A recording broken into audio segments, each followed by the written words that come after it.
Good afternoon, everyone. Welcome back to the newest episode of the PenPodcast.com.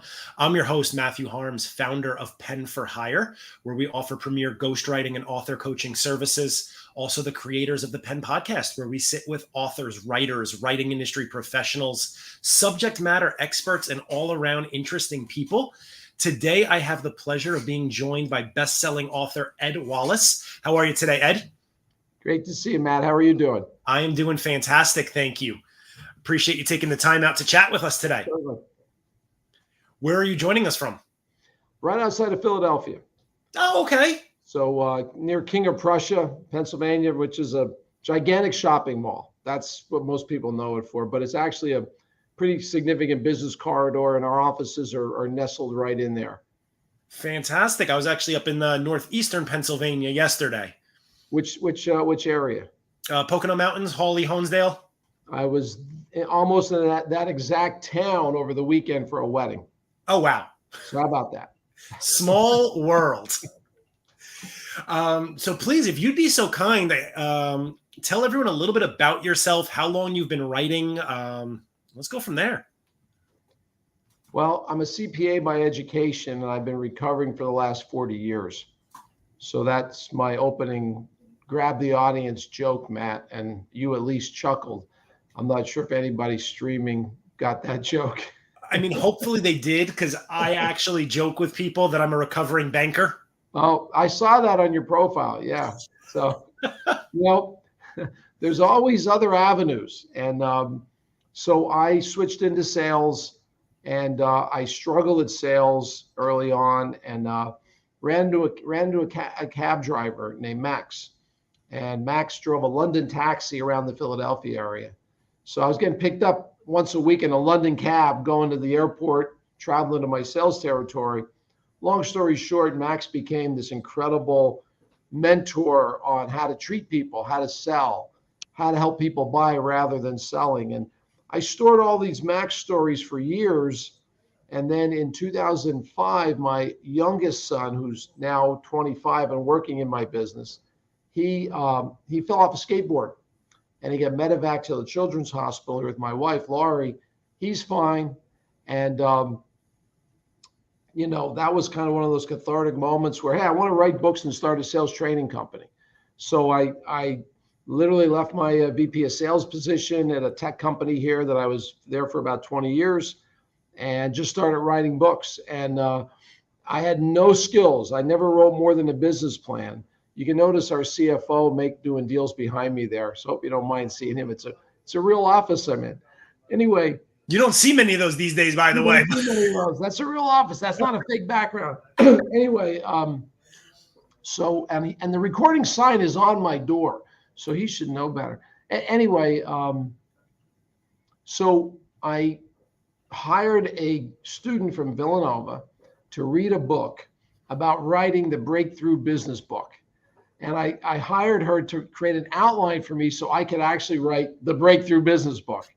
And I did not write the breakthrough business book, but I wrote about a 100-page book on my stories with this cab driver, Max, a sales training author, Mike Bosworth, who invented solution selling, who I had known from my sales days, said, you really should move this into the sales genre.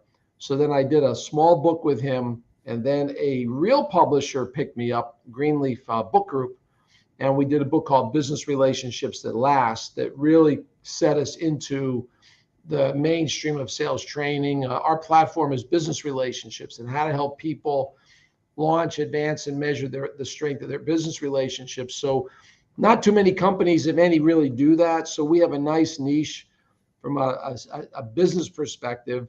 And then I wound up writing another book for leadership called The Relationship Engine. In all four of those cases, I did not have a ghostwriter like the services that Pen for Hire that you all offer, which I think are phenomenal. I did have a friend who was a business writer who helped me with the grammar, helped me with structure, all the things that I know you help your clients with. And I couldn't have done it without him. I really wanted to try to write the books myself, and I had time to do it. Looking back, I may have rather hired a ghostwriter. would have been done a lot sooner. But that's my story. That's why I'm here. I love it. I mean, you said a couple things that I want to pick out, but to the last point first, how long did it take you roughly per book? Because I know you see ads out there of, oh, write your book in 30 days. And I always like put my, if you can write a book in 30 days, I mean, I'm not saying it can't be done, but right. Not the norm. Well, the first book, which was, I always call it the comic book took about 9 months. And I had the same business writer friend help me with all 4 books. And when I said to him, hey, we got to get this book done in 6 months, he said, are you kidding? I said, well, I'm trying to start a business here. I can't wait for thus and us. I got to, and sure enough, we got it done in 9 months because we approached it like a business project. When we worked with Greenleaf, we worked with Harper. They provided us some assistants, professional editors, those kind of things. And each of those books still took about a year. And that's a year of, as you know, hours on your own time in the evenings, waking up early in the morning.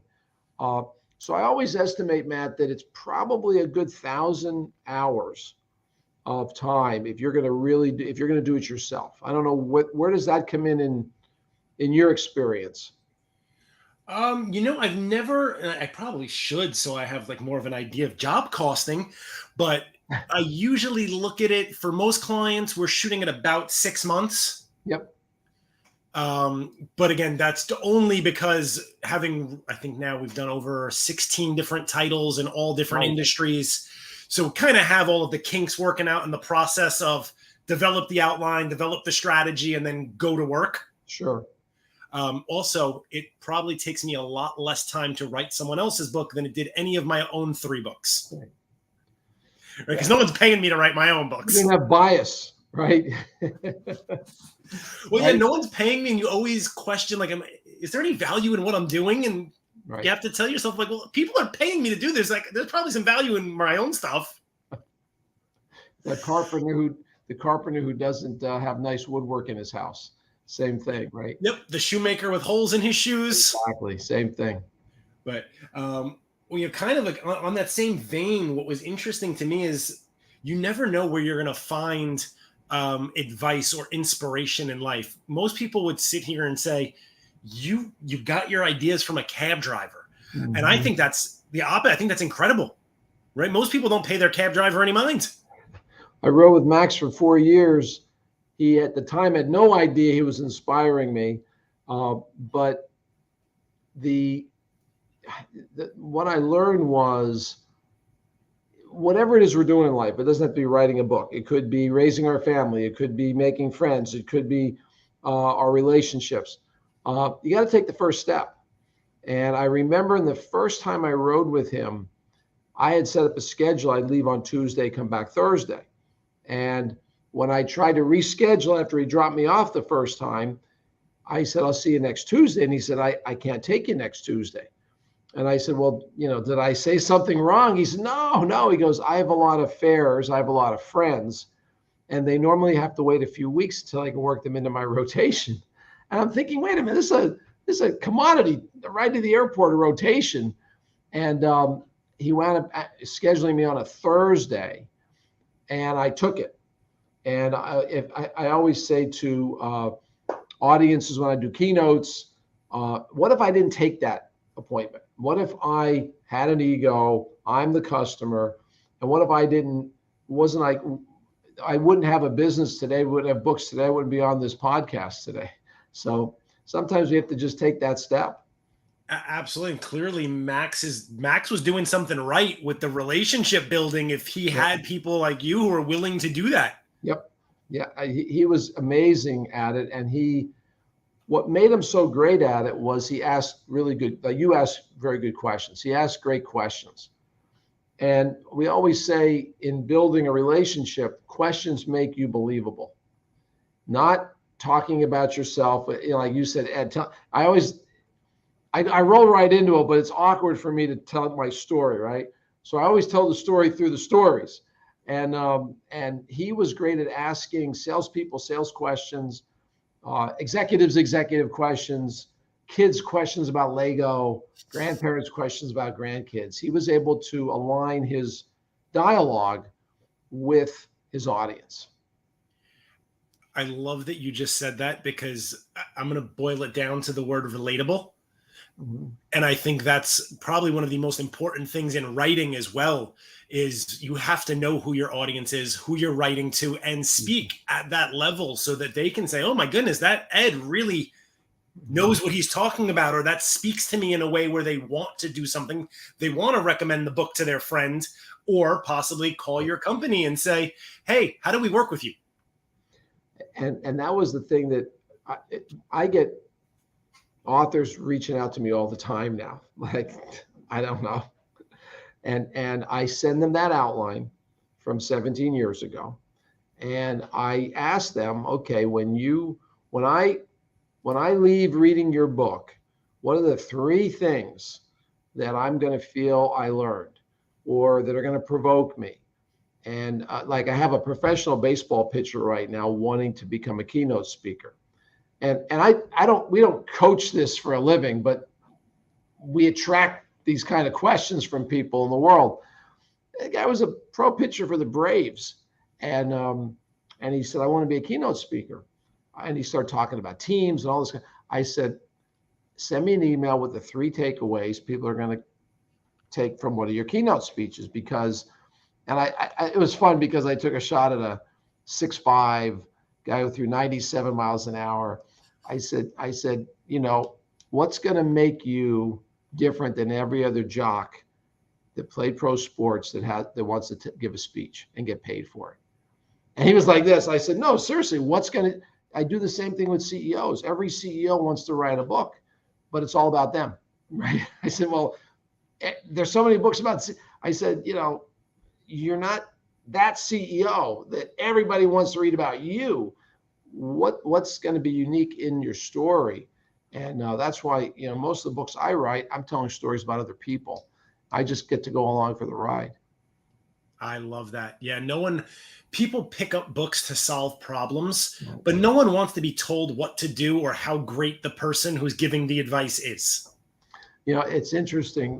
We have all kinds of ways to communicate nowadays, and I'm a little older, so I'm working really hard at saying things the right way. And my kids, who are all adults now, they never want to be told you should do this, you have to, even when they were younger. Well, business people don't want that either, right?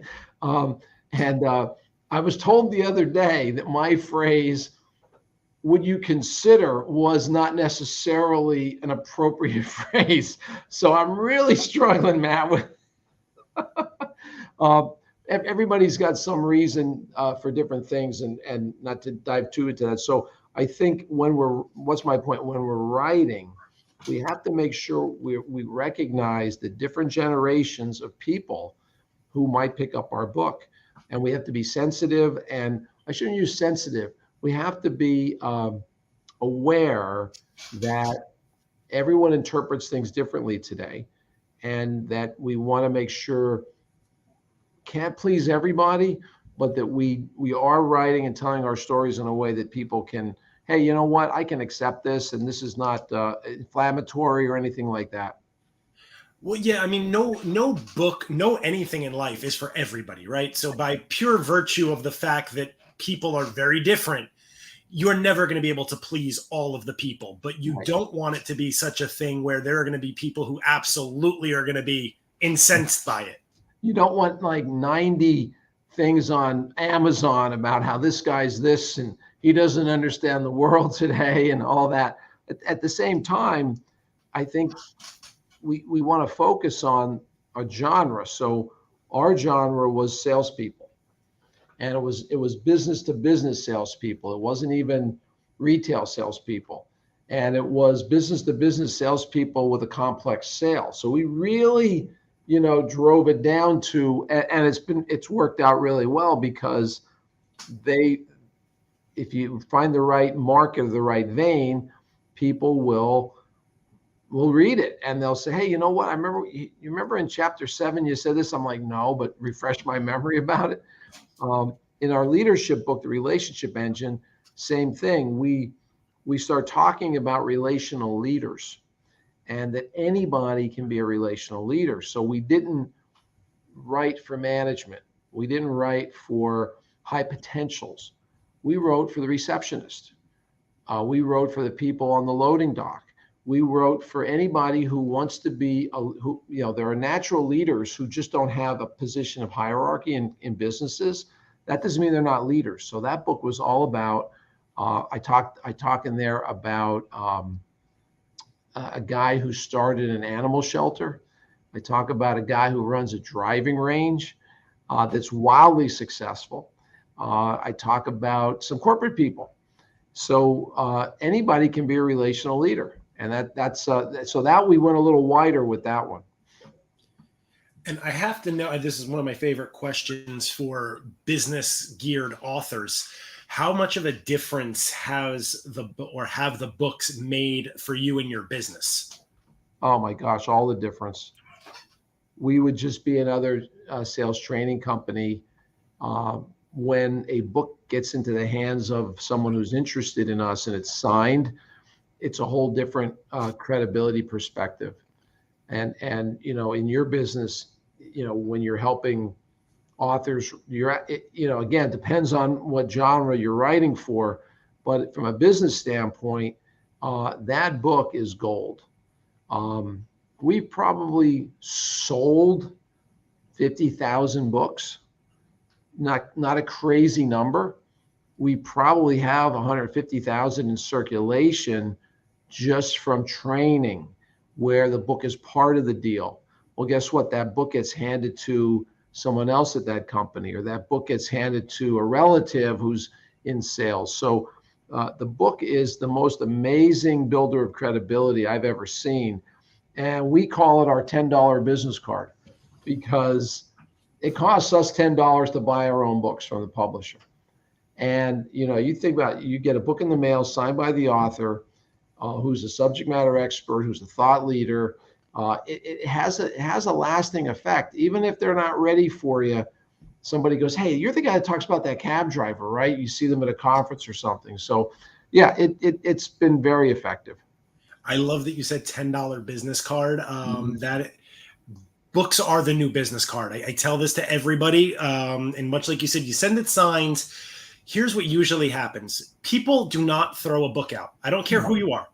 I'll move them around from one place to another. And, people send me books all the time. I don't throw them out.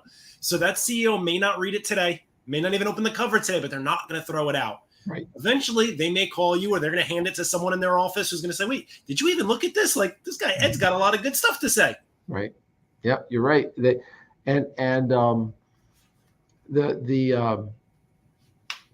distinguished,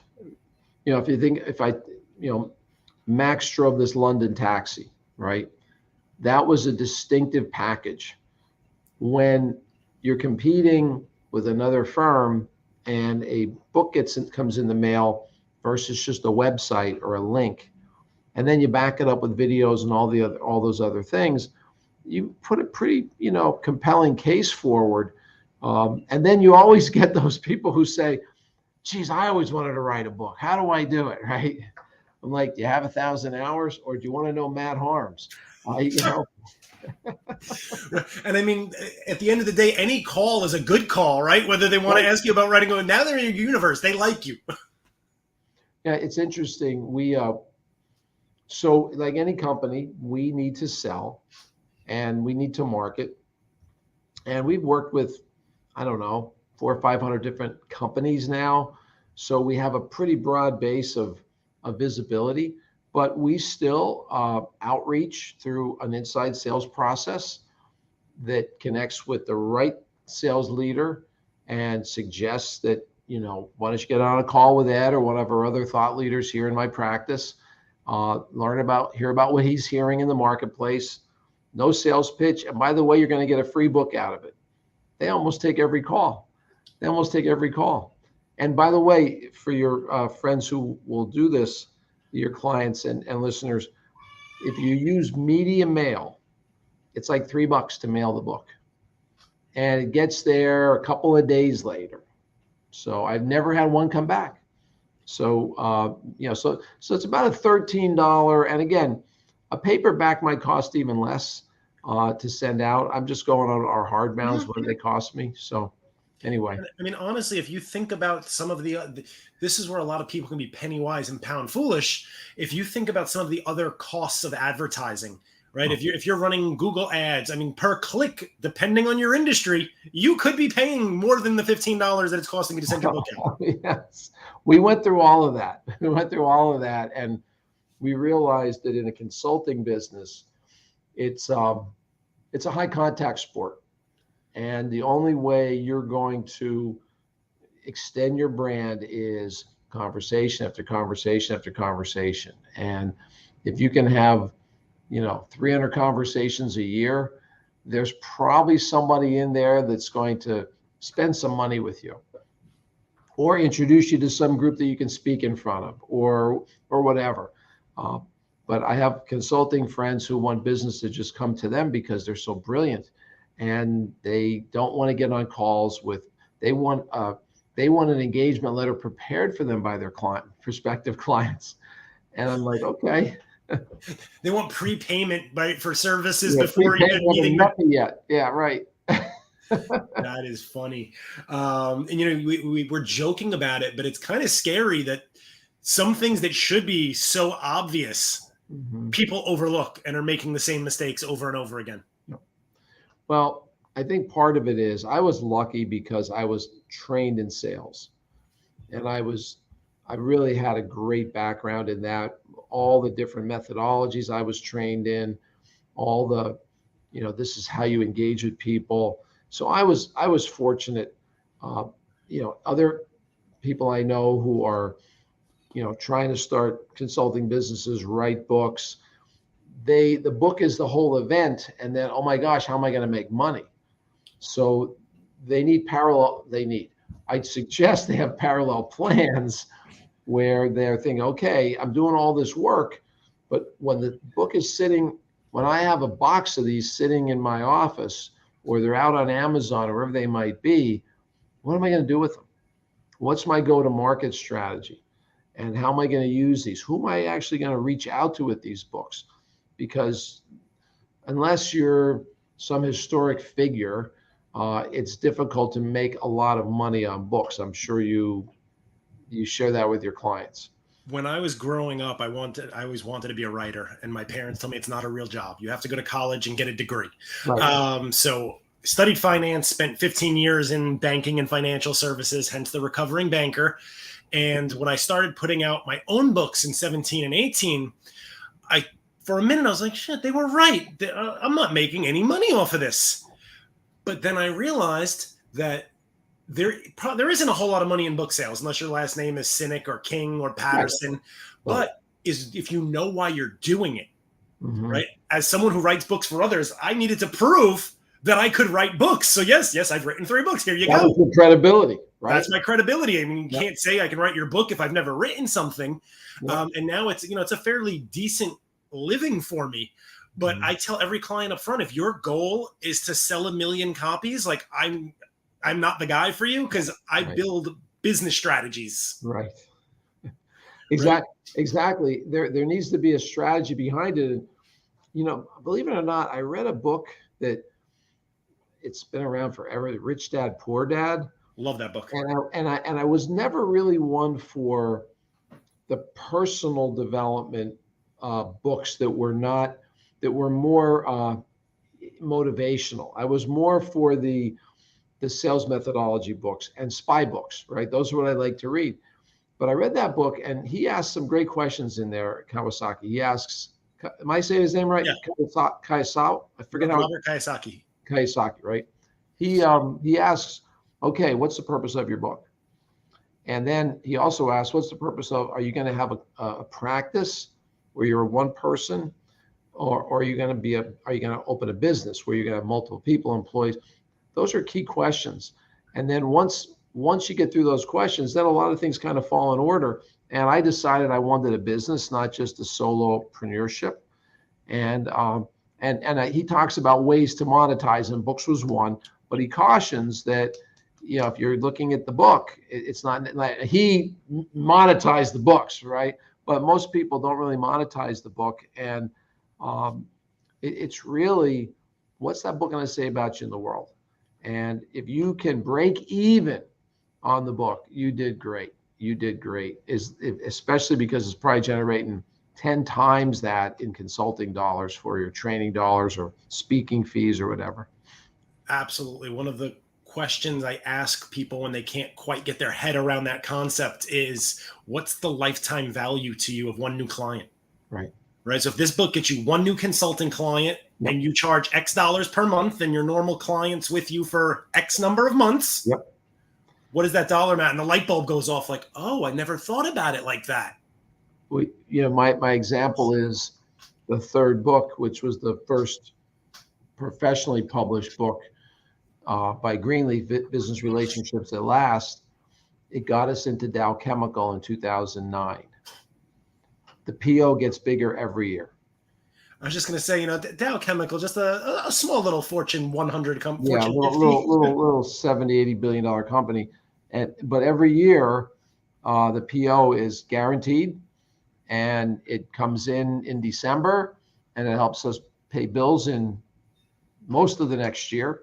And they're like my friends there now. I mean, they're my friends. We visit, we go out to dinner. But that book was the book that we handed to the right person at Dow, and that, again, they're on the board every year when we start forecasting for the following year. So alone, that book has paid for itself 20 times. That account has paid for that book 20, 30 times over. I was just going to say, even if no one else in the whole world picked up the book and read it, that one contract made it all worthwhile. Yep. And there's a lot of those. We have a lot of those where they just recur every year and help us make sure we can make payroll and keep the lights on. It just takes years and years to do it. And again, this doesn't happen overnight. This is a tough road, but it's a great life if you can pull it off. It's a great life. You have a lot of flexibility. You meet people who are generally happy when you see them. Unless you're writing a book about restructuring a business, then they're not so happy. But if you're in the leadership or the sales world, you're going to conferences where everybody's on vacation, they're having a great time. And my wife used to say, you don't seem to mind travel. I said, well, look where I go. Ireland, Switzerland, Florida, California. I go to nice places. So she said, oh, that's why you like this so much, right? So anyway. And paid, and whatever you do pay is a tax write-off. It's like, why wouldn't I like this? I took her with me once to Las Vegas, and I was doing a speech at the Bellagio, and the Rolling Stones were practicing next door. And she heard them. She was like, write another book. They were literally on the other side of the wall that I was speaking on. They literally were having a rehearsal. So you could hear everything. It was great. And wow. So, I guess you can say that you had to compete with the Rolling Stones. No, I opened for the Rolling Stones. Love it. And I just want to dispel one rumor in case anyone is thinking that Dow Chemical deal. I'm assuming they didn't just hear you wrote a book and call you to find out about it, right? You put in some legwork to get it to the right person. Well, it was sent to a person who gave it to the right person from a friend of mine. And then, auditions, right? You fly to Midland, Michigan, which is not necessarily easy to get to. And I did an audition for a very influential group of people. And then that group said, hey, yeah, this could be really good. And then you became part of the national sales meeting process. Then you became part of their new hire learning and development process. Then you become part of their MBA process. And next thing you know, like, they're throwing things at you, 4 or 5 things that every year. But, we call it a give to get, Matt, where the VP of sales enablement, they call it selling excellence, and I connect it. And he said, well, what would you charge for us to review your IP? And I said, well, why would you ask that question? He goes, because everybody else wants me to pay them to look at their training manuals. I said, I'll send you my training manual. He said, really? I said, yeah. I said, it's all from my book. I own the book. I own it. And then he said, so, I said, I'll tell you what, you pay for my airfare to come to Midland and the hotel, and I will put on a half-day workshop for whoever you want in the room. And I know once you see this, I was pretty confident, you're really going to find a way for this to work. We became like one of the main focuses of selling excellence. But I had to take that risk, had to spend those 2 days. So we call them give to gets. And if you can, if you give, not always to try to get, but if you come from a place of abundance, it's amazing how it pays you back. Absolutely. Oh my goodness. Words to live by that everyone should write down if they haven't. One last question. I want to be respectful of your time. Do you have any other books in the works? I actually have a movie in the works. Do you want to hear about it? Please. So complete departure. A business book has a good 15 or 20 years shelf life. So we're in good shape there, right? We're in good shape there. And I grew up in this coal mining town near where you were when we started this conversation. And growing up in the 70s, the locus of the town was the local bookie parlor. They actually had bookie parlors back then when bookmaking was illegal and not online. And as kids, we hung out there because they had pinball machines, which nobody has those anymore. Anyway, so the bookie was not much older than us, maybe 10 years older. So he was kind of a younger guy. And he was really great with people. He was really great with relationships. And he kept us from the bad stuff. He was like a moral compass for us. And, you'd walk, his name is Jake. And you'd walk in there and the state police would be in there playing poker, like in their uniforms. Like you couldn't make it up. So anyway, long story short, Jake's still alive. And I had this idea of writing a book about Jake. And it would be a novel, fictional memoir. My editor said, nope, you're not a fictional writer, write a movie. So we just literally finished the script. It was about 4 years. And now we're trying to get the movie made. So if you know any friends who want to fund a movie, be happy to talk with them. I'm actually shopping around a movie I wrote with a writing partner of mine about Roberto Clemente. Oh, that I was in the Poconos this weekend and sat down next to a guy in the lobby, huge Roberto Clemente fan. I can't believe he just said that. He's talking about Roberto Clemente, how when he was a kid, he'd go watch him play in the 60s. And he was like a 7-tool player, not a 5-tool player. He was everything. So you wrote a movie about Roberto Clemente. Yeah, very, very quickly. I'll give you the high level overview. Yeah. Someone I met when I was on the board for the YMCA in the Bronx found out I wrote movies. And he mentioned this idea to me that he, for many years, was having dreams about this youth baseball team in Philadelphia because he grew up in Philadelphia. And he couldn't figure out what the dream meant. He heard Roberto Clemente's voice. You share my numbers, bat for me. So he was entering triathlons and trying to match Clemente's lifetime stats. You name it, he was doing it. He finally rented a cargo plane with his own money to fly the exact amount of humanitarian aid that Roberto Clemente was flying when he died in that plane crash. Oh, heavens. And he flew it, I think, on the 20-year anniversary of Clemente's death to Nicaragua. Wow. So we wrote a movie that basically was the intersection of his dream and his reality. And it's finished? It's finished. We've been trying to shop it around on Inktip and Virtual Pitch Fest. I wish you luck with that. We're trying to do similar things right now. And but just the creative process was what really jazzed me. And to have these characters come to life, you extend them a bit from what they really were. Creative license. Yeah. So I wish you luck with that, Matt. That's awesome. I hope that gets made. Same here. If I find anyone who actually entertains a conversation, I'll pass your information along. And if you get someone, please do the same. I will. You know what? We're probably going to cross paths again on that. I have a funny feeling. Oh, absolutely. This conversation was great. And actually, when the movie comes out, we'll get you back on the show. Okay. But for now, I will let you go because I just realized we went a little bit over time, but that's fine. Ed, please tell everyone where they can find out more about you, your company. If there's anyone listening who needs sales help, how can they reach out to you? Oh, thank you. So it's Ed Wallace 007 on LinkedIn. That's the easiest way to get me. I hope you like that call sign. And I remember I said spy books. And it's Achieve Next is the company. What are you looking to achieve next in your performance? And it's achievenext.com. That's probably the best way to reach us. So reach out on LinkedIn or find us on our website or send me an email, ed.wallace@achievenext.com. Amazing. And for everyone listening, if you didn't catch any of that, you can always drop us a line here at the Pen Podcast, and we will make sure you get connected directly with Ed. As always, we appreciate you listening and supporting our guests, either by buying their books or inquiring about their services. And we will catch you all in the next episode of the Pen Podcast. Ed, thank you so much for being an amazing guest. You're welcome. Get Matt to help you write your book. Thank you. I did not pay him to say that.